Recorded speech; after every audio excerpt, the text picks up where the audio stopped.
100% ஒர்த்தான படம். கரெக்டான டைமுக்கு கொடுத்துருக்காங்க. மியூசிக் நல்லா இருந்துச்சு. ஜிவி பிரகாஷ் தெரியும் எல்லாருக்கும். படம் ரொம்ப நல்லா இருந்துச்சு. ஆக்சுவலாக நம்ம நிறைய தெரிஞ்சுக்கணும் இந்த படத்தை பற்றி. நம்ம இவ்வளோ நாள் இப்போ நம்ம அனுபவிக்கிற பலனுக்கெல்லாம் காரணம் அவங்க பண்ண போராட்டம் தான். நிறைய விஷயங்கள் மறைக்கப்பட்டதெல்லாம் இங்கே வெளியே தெரியப்படுத்தியிருக்காங்க. எல்லோரும் கண்டிப்பாக பார்க்க வேண்டிய படம். லேகெல்லாம் எங்கேயும் இல்லை. ஃபர்ஸ்ட் ஹாஃபில் கொஞ்சம் அந்த லவ் போர்ஷன் கொஞ்சம், ஆனால் அதுவும் நல்லா இருந்துச்சு பார்க்குறதுக்கு. பட் ஆனால் இந்த படத்தோட வேகத்துக்கு அது கொஞ்சம் தடையாக இருந்த மாதிரி இருந்துச்சு. வேறு எதுவும் கிடையாது. மற்றபடி படம் சூப்பராக இருந்துச்சு.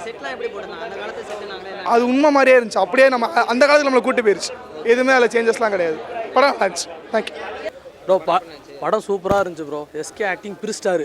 ஜெயம் ரவி அதுக்கு மிச்சமாக பிரிச்சிட்டாரு. அதர்வால் சீன் வந்தது மொரட்டான சீனு.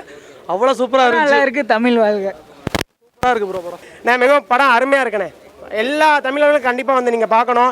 இந்த பொங்கல் வந்து பார்த்தீங்கன்னா எஸ்கே பொங்கல் தான். இன்டர்வல் சீன்லாம் பிளாக் பஸ்டரு.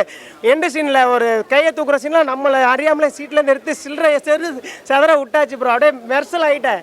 ஒவ்வொரு ஃப்ரேமும் பக்காவாக இருக்குது. ஜி பிரகாஷ் மியூசிக்காக இருக்கட்டும், ஆக்டிங்காக இருக்கட்டும், எல்லாமே பக்காவாக இருக்குது. ஃப்ரேம் பை ஃப்ரேம் செதுக்கியிருக்காங்க. இது எஸ்கே பொங்கல் தான். ஜனநாயகன் வரலன்னு ஒரு கவலையாக இருக்குது. ஆனால் எஸ்கே அந்த குறையை தீர்த்துருவார். எல்லாம் ஹாப்பியாக பாருங்கள். Happy Pongal to all.